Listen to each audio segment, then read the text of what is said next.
Bienvenidos al Cuadrante Alfa, un espacio de opinión.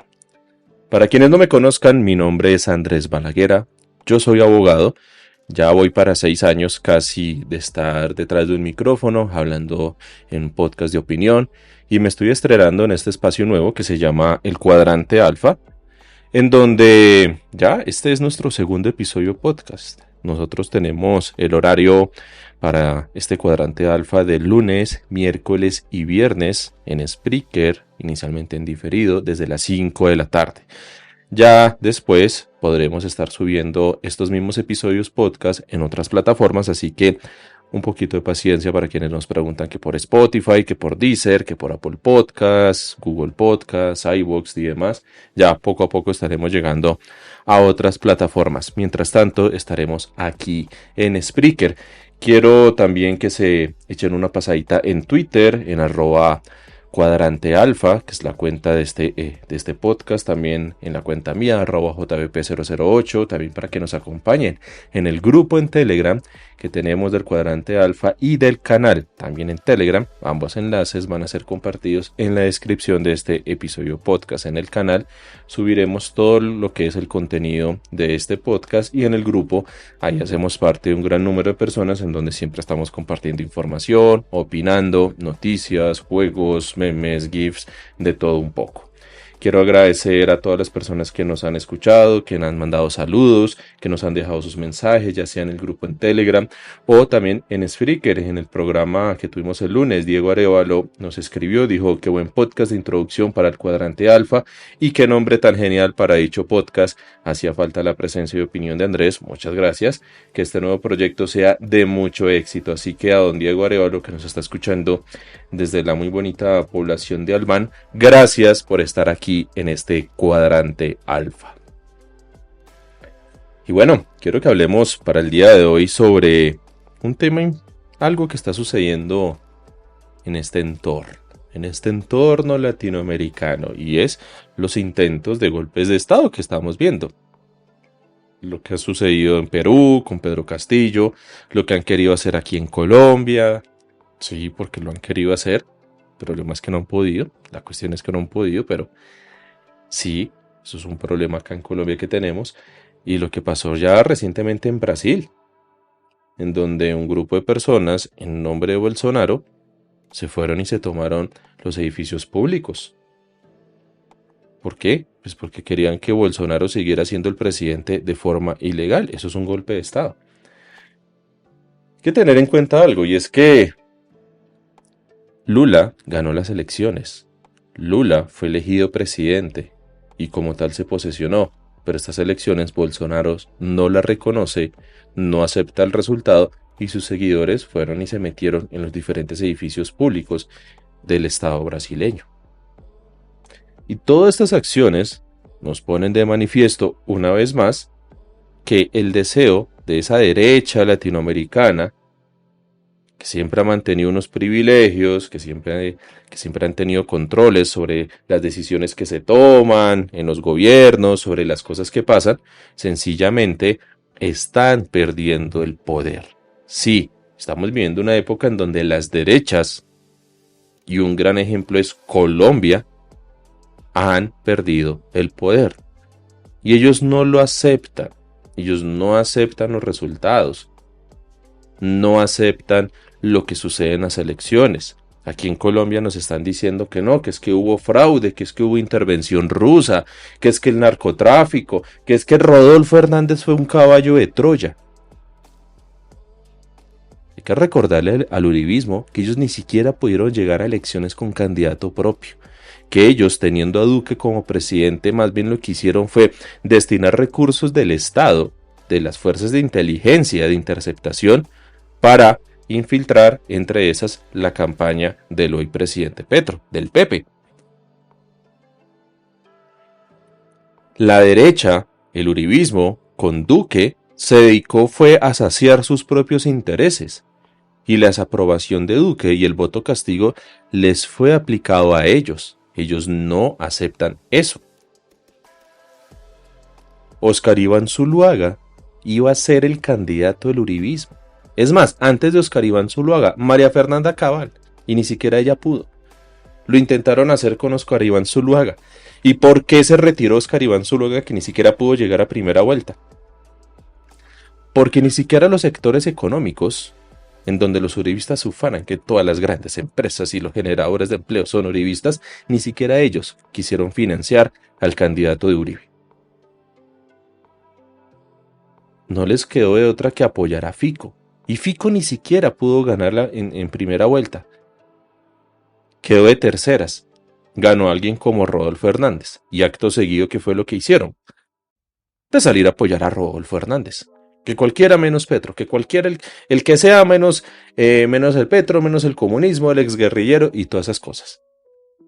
¿Por qué estoy diciendo esto? Porque parece increíble que a mucha gente se le olvidó. Entonces caen en el relato fácil de decir, es que Rodolfo Hernández fue un caballo de Troya, es que Fico debió haber sido presidente, es que al uribismo lo afectaron, lo intervinieron, lo espiaron, lo perjudicaron los bots rusos. Falso. Hay que recordar lo que estaba pasando hace un año en estas épocas.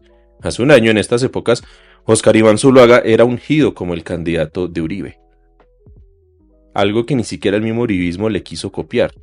Algo que el mismo uribismo criticó porque para ellos Óscar Iván Zuluaga no tenía que ser el candidato, tenía que ser María Fernanda Cabal. Pero que el mismo Uribe salió a decir, qué pena, pero yo, como jefe de ustedes y jefe del partido y creador del partido, tengo la libertad de decidir, porque esas facultades se las da los mismos estatutos del Centro Democrático, se las da a Uribe para que él decida a dedo quién es el candidato presidencial. Y ya. El mismo Uribe se le impuso a sus seguidores. Entonces que vengan a decir que es que esto es culpa de la izquierda, que esto es culpa de los rusos, o sea, Putin no es culpable que Duque haya sido mal presidente.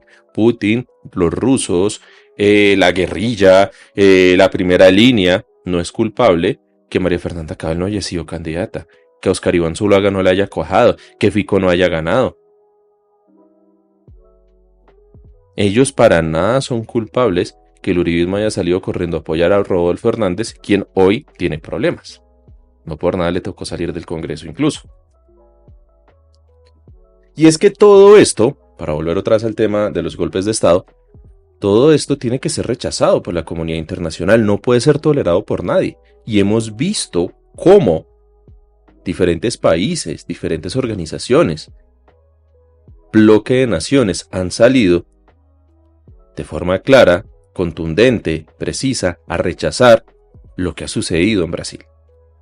Estados Unidos, México, Colombia, Chile, la Unión Europea, Francia, España, han salido a rechazar lo que los seguidores de Bolsonaro quisieron hacer, y es tumbar a Lula. Es más, todos estos países salieron a respaldar a Lula. Pero, ¿qué movimiento, qué partido, cuál expresidente, si apoya esto? Pues los uribistas. Pero es que los uribistas son solapados, porque saben que se están quedando solos en el entorno geopolítico. Los uribistas saben que se quedaron solos. De hecho, a nivel internacional no han recibido apoyo. Trump, por ejemplo, que es el baluarte, para María Fernanda Cabal los dos grandes líderes internacionales, bueno, los tres grandes líderes para ella es Uribe, acá en Colombia, en Sudamérica Bolsonaro y en Norteamérica Trump. Bolsonaro está en la Florida y va a tener que responder por lo que pasó en Brasil. Trump está siendo investigado y muy posiblemente él no va a poder ser candidato en Estados Unidos para hacerse reelegir, para buscar volver a la presidencia. Entonces ya sabemos que el uribismo se está quedando solo. Entonces, ¿qué hacen ellos? Empiezan a decir que no, que es que la protesta social, lo que sucedió en Colombia en contra del gobierno Duque, eso era financiado por narcoterroristas, por Rusia, por guerrilla, por todas esas cosas, por primera línea y todo lo que pasó, ¿no? Pero que lo que está sucediendo en Brasil, si es válido, si es legítimo, porque es la ciudadanía libre, los brasileños de bien saliendo a protestar. Incluso el mismo Miguel Uribe, que fue ungido para ser el número 1 del Congreso en el Centro Democrático. ¿Por qué? Pues porque tiene apellido Uribe, no es por más. Ya todos sabemos quién es Miguel Uribe y lo que es capaz. Bueno, pues él, siendo senador, veía con buenos ojos lo que estaba sucediendo en Perú. Recuerden, en donde el Congreso peruano tumbó a Pedro Castillo. Sí, después de unos cagadones y unos errores del mismo Pedro Castillo, pero estaban tumbando un presidente elegido democráticamente. Entonces salía Miguel Uribe con trinos y entrevistas a decir, oiga, colegas del legislativo colombiano, por favor, hagamos lo mismo, tumbemos al presidente, o sea, un poco de cosas, ¿no? Ya después le tocó salir a dar explicaciones a decir que no, que es que pobrecito él, que lo están sacando de contexto, que es que le están malinterpretando. Pues es que es obvio que él venga después a excusarse con todas estas cosas. ¿Por qué? Porque lo que le estaba diciendo rayaba ya con temas de delitos. Eso está tipificado en el Código Penal colombiano, rebelión, sedición y otros más. Con el agravante que él, siendo senador, siendo congresista de Colombia, salga a decir, a alentar a que el Congreso tiene que sacar a Petro de la presidencia. Es ese mismo tufillo, es ese mismo tono, ese mismo estilo. Perú, Brasil, aquí en Colombia. Y es que, mira, he visto en Twitter mucha gente que dice, ay, pero si usted apoyó las protestas del estallido social en Colombia en contra de Duque, usted también tiene que apoyar entonces lo que está haciendo en Brasil. Y esta pregunta hay que resolverla. Y se resuelve fácil. La pregunta es, ¿las protestas y el estallido social en Colombia durante la pandemia en el gobierno Duque son lo mismo que lo que ha sucedido en Brasil recientemente? Pues la respuesta es clara, no. Y hay que saber diferenciar las cosas. ¿Por qué? Van a decir, ay, pero es que ¿por qué? Es que si tú apoyas la protesta y la movilización en Colombia, tienes que apoyar lo mismo en Brasil. No. Pues porque lo que sucedió en Colombia fue una movilización de la población civil, de la gente, de la ciudadanía, que se estaba viendo afectada por una serie de decisiones y de posturas del gobierno de Duque, del entonces presidente Duque, que salió al rescate de grandes empresas. No olvidemos, por ejemplo, los 300 millones de dólares que le querían dar a Bianca, que finalmente eso no se dio, mientras que con Carrasquilla en el Ministerio de Hacienda estaban impulsando una reforma tributaria. La gente no aguantó más y salió a marchar. Y eso incluso le costó el puesto al mismo Carrasquilla. ¿Cuál fue la respuesta de Duque? Mandar el ejército. Combatir a la población civil que salía a protestar. En comparación, que lo de Brasil obedeció más a un grupo de personas lideradas por el expresidente Bolsonaro, derrotado en elecciones, en donde él no reconoce el resultado que puso a Lula en la presidencia, por lo que todo ese grupo de personas se movilizaron, se tomaron unos edificios públicos y salían con pancartas, con Biblia en mano, a pedir una intervención militar para que los militares tumbaran a Lula. Para que los militares, en compañía de Bolsonaro, se tomaran el poder en Brasil. Aquí Duque, vuelvo y digo, sacó a la fuerza pública. Asesinaron, porque llegaron a ese extremo de utilizar armamento letal o de utilizar de forma indebida el armamento no letal. En Brasil, ¿qué pasó? Que parte de esa fuerza pública, parte de esos militares, de esa policía en Brasil, dejaban ingresar a esos seguidores de Bolsonaro a los edificios públicos. O sea, el ejército, la fuerza pública, la policía en Brasil, parte de esos miembros, porque no fueron todos, parte de esos miembros fueron permisivos, fueron cómplices de la toma que hicieron los seguidores de Bolsonaro de los edificios públicos en ese país. Ahora bien, es claro por dónde están esas lealtades.